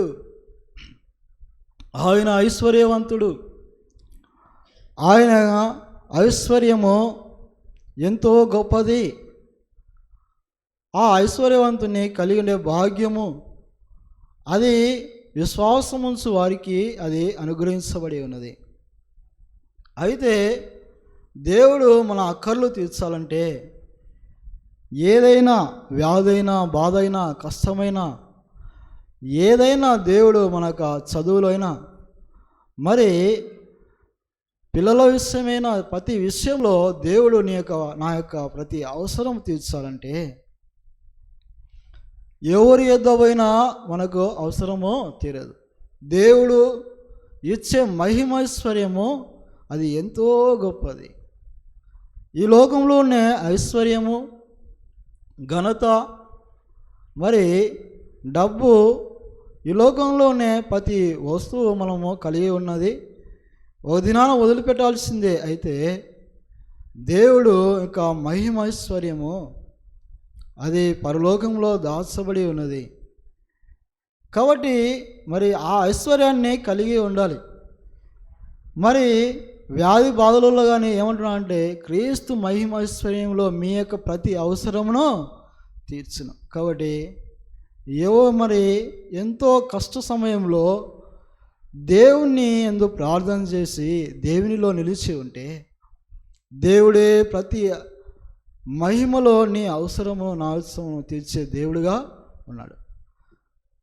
దేవుని యొక్క మహిమైశ్వర్యము ఎలాంటిదంటే, మొదటిది దేవుడు మరి ఆయన విమోచన ద్వారా మనకు ఇచ్చినాడు. ఆయన రక్తం వలన మరి ఆ మహిమైశ్వర్యము స్వాస్థ్యముగా ఇచ్చాడు, మహిమైశ్వర్యము నిరీక్షణగా ఇచ్చాడు. మరి మహిమైశ్వర్యంలో మరి 5వదిగా ప్రతి అవసరము తీర్చే దేవుడు. పిల్లలు కాకుంటే ఎవరిని అడుగుతాం? దేవుని అడుగుతారు కదా. మరి రాహేలు అమ్మనే కదా తన భర్తను నాకు పిల్లలుగా ఇవ్వాలని ఎంతో ఇవ్వాలి కాదు, దేవుడు నేను ఇవ్వగలనా? అది దేవుని వల్లనే కలుగును. కాబట్టి మరి ఉద్యోగం విషయంలో, మరి చదువు విషయంలో, మరి ఏ దాని విషయంలో అయినా కానీ దేవుడు మనల్ని అడిగితే ఆయనను ఆనుకొని ఉండాలి. ఆయనను కలిగి ఉన్నవా ఇప్పుడు నీకు ఎంతైనా ఇస్తాడు. నమ్మకంగా ఉంటే, దేవునికి ఆయన అంటుకట్టుకొని క్రీస్తులో నువ్వు నిలిచి ఉంటే ఆయన ఇచ్చేవాడుగా ఉన్నాడు. కాబట్టి ఆ ఐశ్వర్యము తరగనిది, ఎవరికైనా ఇస్తాడు. ఆ ఐశ్వర్యము మరి కనరానిది. అయితే అది నీ కనులారా చూచే భాగ్యము నువ్వు విశ్వాసం ద్వారా కలిగి ఉంటే అది పొందుకుంటాం. అది ఎలా వస్తుందో తెలియదు, కానీ విశ్వాసం ద్వారా మనం ప్రార్థన చేస్తే ప్రతి అవసరము తీర్చే దేవుడు మనకు ఉన్నాడు. కాబట్టి క్రీస్తు మహిమలో నువ్వు అడిగేది, మరి నీ తండ్రి నిజమైన వాడైతే నీవు అడిగేది మరి ధారాళముగా, మరి తండ్రికి నమ్మకంగా ఉన్నవానికి మా తండ్రి ఏం చేస్తాడంటే తన కుమారులకు కుమార్తెలకు ఏం చేస్తాడు? తనలో ఉన్న కలిగిన దాంట్లో అది రూపాయి అయినా తనలో ఉన్నది ఇది ఉందమ్మా అని ఇస్తాడు. అయితే మన పరలోకపు తండ్రి ఎంతో ఐశ్వర్యవంతుడు. ఆయన అడుగువారికి ఎలాగ ఇస్తాడంట? ధారాళము దయచే దేవుడు. కాబట్టి విశ్వాసం ద్వారా మనం అడిగితే ఏదైనా ఆయన తీర్చే దేవుడిగా ఉన్నాడు. రండి, మరి ఇర్మియా గ్రంథం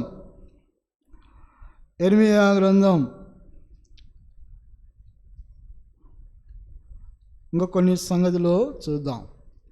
ఇర్మియా గ్రంథం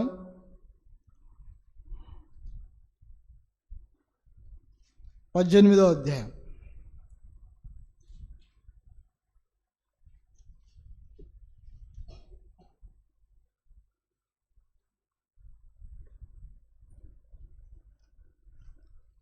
పద్దెనిమిదో అధ్యాయము 4వ వచనము 6వ వచనం సార్.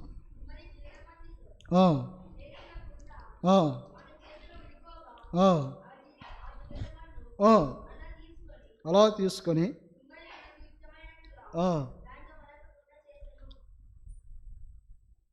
6వ వచనం, ఈ కుమ్మరి మట్టుకు చేసినట్లు ఇదే యెహోవాకు ఇశ్రాయేలు వారులారా మీరు నా చేతిలో ఉన్నారు. కాబట్టి కుమ్మరి చేతిలో ఆ సారెపై మంటి పెట్టి తనకిష్టమైన కుండను తయారు చేసుకొని మరి చేస్తూ ఉన్నప్పుడు అది విడిపోయిందంట. మొదటి వచనంలో మరి చూస్తే అది సారె మీద చేతిలో నుండి ఏమైపోయిందంటే విడిపోగా మరలా తీసుకొని యుక్తమైనట్టుగా మరొక కుండ చేసాను. కాబట్టి ఆయన చేతిలో ఉన్న కుండ విడిపోయగా అదేం చేసినాడు, అది మరొక కుండ. మరి ఎన్నోసార్లు మనము దేవుని యొక్క సన్నిధిని, దేవుని యొక్క చేతిలో ఉన్న మనము, దేవుని యొక్క సన్నిధిలో ఆయన చేతిలో ఉన్న మనం ఎన్నోసార్లు దేవునికి దూరస్తులుగా ఉంటున్నాం. ఎన్నోసార్లు దేవుని యొక్క నేను యేసుక్రీస్తులో ఉన్నాను అనుకుంటాం, దేవుని యొక్క సన్నిధిలో ఉన్నాం అనుకుంటాం. అయితే అది విడిపోగా మరొక కుండను తీసుకొని యుక్తమైన దానిగా మలుస్తూ ఉన్నాడు. కాబట్టి మరి కుండకు అనుకుంటుందా, ఎందుకయ్యా నన్ను ఇలా చేస్తూ ఉన్నావు, మరొక దాన్ని చేస్తున్నావు, నన్నే చేయవచ్చు కదా, దాన్ని ఎందుకు పారవేసి ఉన్నావు అని ఆ కుండ అడుగుతుందా? అయితే జిగటమన్నైనా నన్ను దేవుడు నిన్నేం చేస్తున్నా అంటే తనకు ఇష్టమైన వాణిగా నీ జీవితం, నా జీవితం ఉన్నప్పుడే తన స్వారూప్యంలో మలుస్తూ ఉంటాడు. ఆయనకి ఇష్టమైన కుండగా నిన్ను తయారు చేస్తాడు. దేవుణ్ణి మరి అడిగే గొప్పతనం, ధైర్యము మనకు ఉందా? దేవుని యందు ఎన్నో గొప్ప ఆశీర్వాదములు మనం పొంది మరి దేవుని చేతిలో విడిపోయిన కుండవలే, మట్టి వలె ఉన్నామా? తిరిగి నిర్మించబడిన కుండగా ఉన్నామా? కాబట్టి ఆయన చేతిలో మరొక యుక్తమైన దానిగా చేస్తున్నాడు. నేను అనేకులకు ఆశీర్వాదకరంగా ఉండాలని దేవాది దేవుడు నిన్ను తయారు చేస్తూ ఉన్నాడు. ఆయన పోలికగా మలుస్తూ ఉన్నాడు, ఆయన స్వరూపంలో మలుస్తూ ఉన్నాడు. మరి దేవునికే మనము చెప్పగలమా, ఎందుకు నన్ను ఇట్లా చేస్తూ ఉన్నావు? కాబట్టి కష్టాలలో వచ్చినప్పుడు దేవుని ఎందుకు నన్ను ఇట్లా చేస్తూ ఉన్నావు, ఎందుకు నన్ను మలుస్తూ ఉన్నావు? కాబట్టి ఆయన ఇష్టము మనల్ని మలుచుటకు.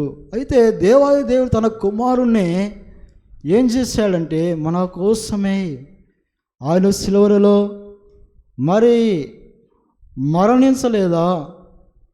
నీ నా పాపముల కోసమే ఆయన 2 చేతులు చాసి విరవబడలేదా? గొప్ప కేక వేశాడు, దేవా నన్నెందుకు విడిచిపోతివి? దేవుడు విడిచిపోయినప్పుడు గొప్ప లోక పాపములంతా ఆయన మీద పడినప్పుడు ఎంతో గొప్ప భారము భరించి గొప్ప కేక వేస్తూ ఉన్నాడు. కాబట్టి మన జీవితంలో దేవునికి మరి అంటుకట్టుకున్న వారంగా ఉన్నామా? ఆయన మరి ఆయన చేతిలో నువ్వు ఉండాలని. రండి, యెషయా గ్రంథము 49:15. యెషయా గ్రంథము బిడ్డను కరుణింపకుందునా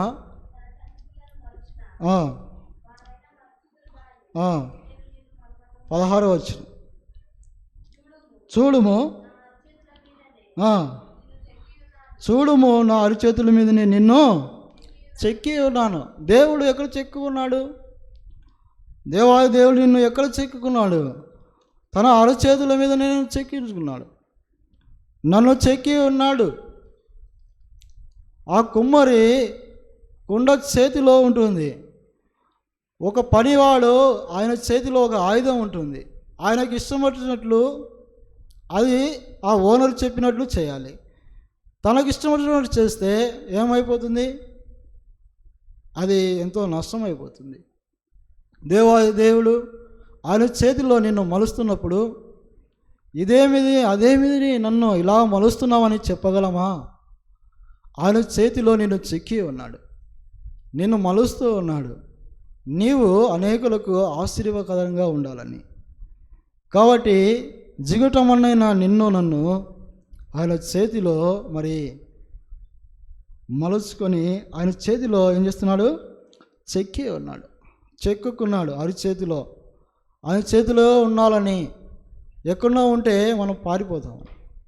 కాబట్టి మన జీవితము ఆయన చెక్కి ఉంటే మనం ఏం చేస్తామంటే నీ చేతిలో ఉండకుండా దిగిపోతాం.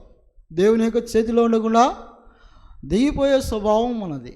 దేవుని యొక్క గొప్పతనాన్ని, దేవుని యొక్క మంచితనాన్ని ఎదిరించే మాటలు మనవి. కాబట్టి శ్రమలలో దేవుని గొప్పతనాన్ని తలంచుకొని, నీకు అనారోగ్యం వచ్చిందా? దేవుడు మహిమైశ్వర్యంలో నిన్ను మలుస్తున్నాడని జ్ఞాపకం చేసుకోవాలి. కాబట్టి కష్టాలు వచ్చినాయా? నీవు దేవుని యొక్క గొప్పతనాన్ని ఇంకోటి ఏదో ఉందో నేర్చుకోవాలని. చదువులో ఫెయిల్ అయినావా? మరొకటి కలిగి ఉండి దేవునిలో ఎదగాలని, దేవుని యొక్క మీద ఆనుకోవాలని. కాబట్టి ఒక్కొక్కరికి ఒక రీతిగా దేవుడు మలుస్తూ ఉంటాడు. ఆయన ఇష్టం వచ్చినట్టు ఆయన మలుస్తున్నప్పుడు దేవుని మీద మనం బాధపడుతూ ఉంటాం. కాబట్టి దేవుని యొక్క గొప్పతనం ఎంతో మరి వివరించే వారంగా ఉండాలి. రండి, ఇర్మియా గ్రంథం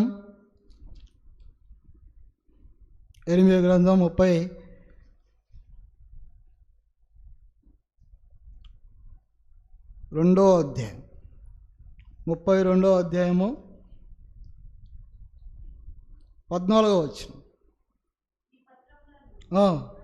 అనగా ఈ క్రయపత్రములు తీసుకొని మంటి కుండలో వాటిని దాచిపెట్టిన. కాబట్టి మరొకసారి చదువు. ఈ పత్రములను అనగా ముద్రగల ఈ క్రయపత్రములను నీవు తీసుకొని అవి బహు దినములు ఉన్నట్లు మంటి కుండలో వాటిని దాచిపెట్టినాడు. కాబట్టి ఎన్ని దినాలు ఉండాలని? బహు దినములు ఉండాలని. ఏ పత్రములు? అవి క్రయధనము ఇచ్చిన పత్రములు.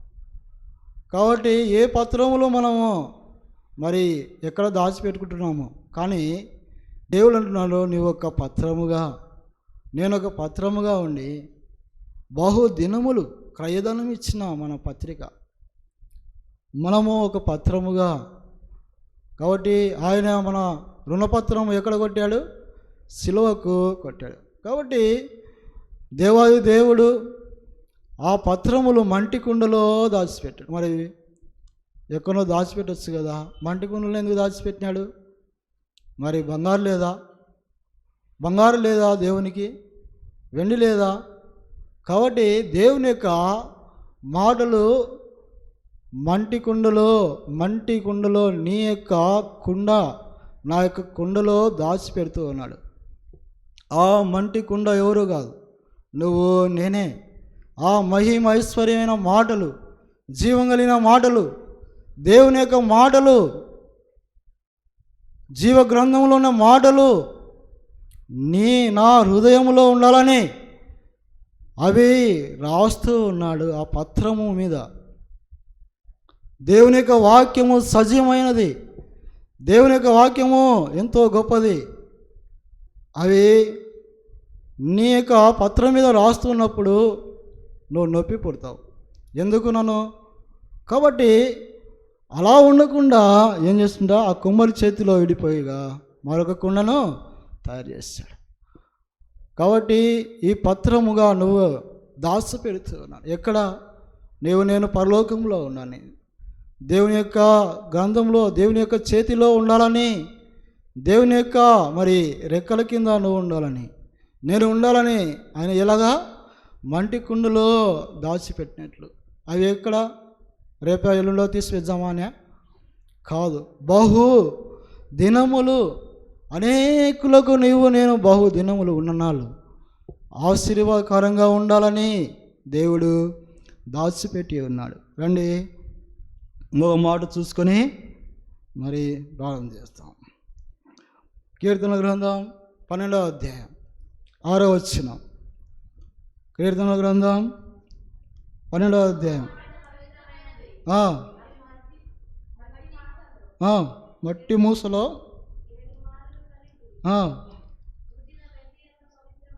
కాబట్టి దేవుని యొక్క మాటలు ఎలాంటివంట? మరొకసారి చదువు. యెహోవా మాటలు పవిత్రమైనవి, అవి మంటి మూసలో 7 మార్లు కడిగి ఊదిన వెండి అంత పవిత్రమైనవి. దేవుని యొక్క మాటలు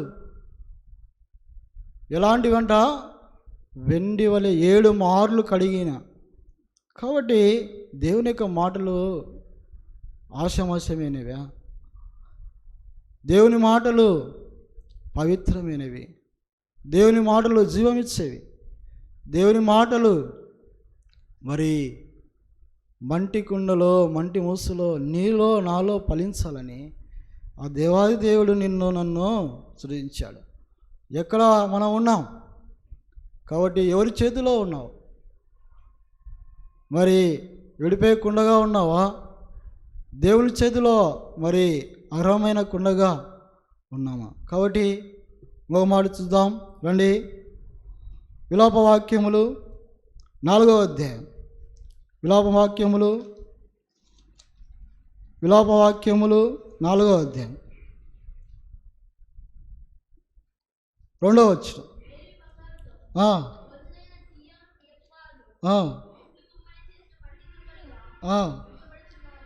మళ్ళా చదువునా. ప్రియ కుమారులు కాబట్టి కుమ్మరి చేసిన మంటి కుండలుగా ఎంచబడుతున్నారు. దేవుడు నన్ను ఎలా పోలుస్తూ ఉన్నాడు? మెలిమి బంగారుతో పోలుస్తూ ఉన్నాడు. నువ్వు ఎలాంటి వాడు? నేను ఎలాంటి వాడను? మంటి వారమే మనం అనుకుంటున్నాం. మన జీవితాన్ని మనం పోల్చుకుంటే నువ్వెంతో దేవునికి విలువైన వాడుగా ఉన్నావు, విలువైన వారంగా ఉన్నావు.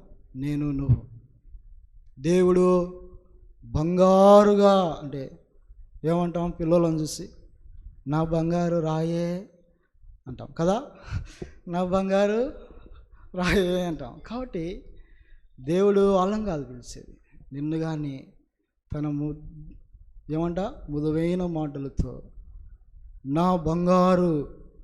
ఎవరంట? సియోను కుమారులు. మరి ఎలిమి కుమారులైన మనము ఎలా ఉన్నాం?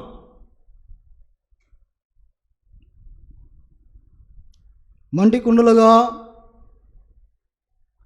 మనలను దేవుడు ఏం చేస్తున్నాడు? దేవుని యొక్క మెలిమి బంగారుగా నన్ను చేస్తూ ఉన్నాడు. కాబట్టి ఆయన చేతిలో నువ్వు ఉంటే మెలిమి బంగారు వలె నన్ను తయారు చేస్తాడు. ఆ వాక్యము ఎంతో గొప్పది. కాబట్టి దేవుని యొక్క గొప్పతనాన్ని మనం మర్చిపోయినాం. మరి మన పితరులు ఏం చేసుకుంటూ వచ్చారు? మంటి వారమని. కాబట్టి రండి ఆదికాండం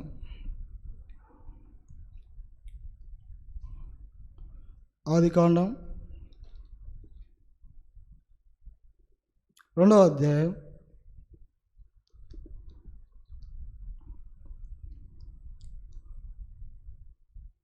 7వ వచనం. అందరం కలిసి చదువుకున్నాం. దేవుడైన యెహోవా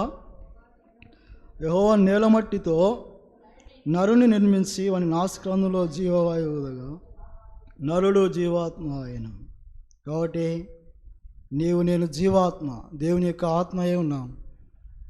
దేవుని యొక్క సంగతులు ఎన్నో ఉన్నాయి. మంటి వారిని ఏం చేశాడంటే మన్ను స్తుతించలేదు, అయితే పాతాళం స్తుతించలేదు. అయితే దేవాదేవుడు మంటి వారుగా భూ సంబంధమైన వాడుగా వచ్చి, మనుషుల పోలికగా వచ్చి, దాసుని స్వరూపం ధరించుకొని దీనులుగా వచ్చి మనం ఆయన పోలికగా మారాలని ఆయన స్వరూపం అందుకు మనం చేసుకుంటూ వచ్చాడు. కాబట్టి మంటి కుండలో ఆయన చేతిలో ఉన్న వారంగా మరి విడిపోయిన కుండగా ఉండకుండా మరి మరొక కుండగా తయారు చేసి ఆయన పోలికగా చేసుకుని ఆయన పత్రముగా పత్రికలుగా మనం ఉండాలని, అవి మరి వెండి వలె 7 మారులు ఏమంట పవిత్రం చేసిన పవిత్రమైన జీవితం కలిగి మరి దేవుని యొక్క మెలిమి బంగారుగా మనల్ని చేసుకుంటచ్చు. కాబట్టి దేవుడి యొక్క వాక్యము నిలిచినాక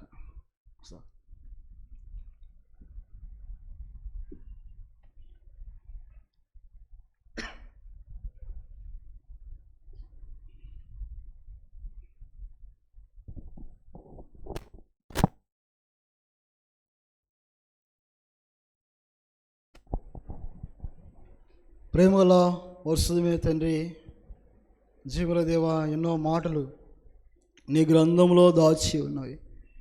నీ మేలులో నీవు నిజమైన ద్రాక్ష వల్లివి. నీ చేతిలో మమ్మల్ని వ్యవసాయకుడు, నా తండ్రి వ్యవసాయకుడు నేను, మరి తీగలు మీరు ఫలించి అభివృద్ధి పొందాలని నిజమైన ద్రాక్షవల్లిలో అంటుకట్టుకుంటే ఎన్నో ఆశీర్వాదములు, లేకపోతే ప్రభా తీగ వలె పారవేయబడతాం. నీలో నిలిచినప్పుడు ఎన్నో ఆశీర్వాదములు, మంటి వారికి మహిమ మరి ఐశ్వర్యం ఇచ్చాం. మంటిలో ఉన్న వారికి ప్రభా మరి యొక్క పోలికగా నీ యొక్క స్వాస్థ్యముగా నిరీక్షణ ప్రభా ప్రతి అవసరము క్రీస్తులో తీర్చే దేవుడు. అలాగనే నీ చేతిలో వాడబడిన మరి పాత్రగా మేము ఉండాలని, మంటి వారిని ప్రభా నీ యొక్క మాటలు దాచిపెట్టుకోవాలని, పత్రముగా ఉండాలని మాట్లాడుకుంటూ వచ్చినందుకే వందనాలు. అలాంటి కృప మరి మమ్మల్ని చేసుకునేందుకే వందనాలు. నీలో మాలో మంచిదేది లేదు ప్రభా. నీ పోలికగా మేము మారినట్లు మమ్మల్ని జ్ఞాపకం చేసుకుని దినదినము మలిచినప్పుడు నీ యొక్క చేతిలో మమ్మల్ని చెక్కి ఉన్నావు.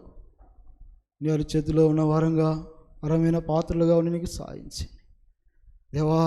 నా మటుకు నేను పోగొట్టుకోకుండా ఈ కృపను ప్రభా నీ సాక్షిగా ఉండి నీకు సాయించండి. మేము ప్రభా సీయోను నివాసులు మెలిమి బంగారు వంటి వారు చేసుకున్నాం. కుమ్మరి చేతిలో కుండ వంటి వారుగా అయిపోయారు. అలాంటి వారముగా ఉండకుండా ప్రభా మెలిమి బంగారు వలె మేము నీ యొక్క పిల్లలముగా ఉండి సాయించండి దేవా. నీ యందు నిలిచి ఉండి నీ మేలు పొందుకున్న వారంగా ప్రతి అవసరంలో, వ్యాధి బాధలు, కష్టాలలో అన్నిటిలో మాకు సహాయం చేస్తున్నామని వచ్చిన వారికి వందనాలు. ప్రతి వారిని ఆరోగ్యంలో దయచేయండి, కృప చూపించండి ప్రభా. చదువులు జ్ఞానం దయచేయండి. ప్రతి ఇబ్బందిలో నువ్వే తీర్చి మహిమ పొందమని చేసిన మేలుకే వందనాలు చెల్లించుకుంటూ మా ప్రభు రక్షకుడైన యేసు పరిశుద్ధ నామములో ప్రార్థించి అడిగి వేడుకొంచున్నాము తండ్రి. మన తండ్రి అయిన దేవుని కృప, పరిశుద్ధాత్మ సహాసం ఎప్పుడును ఎల్లప్పుడూ మనకు తోడై ఉండి నడిపించునుగాక.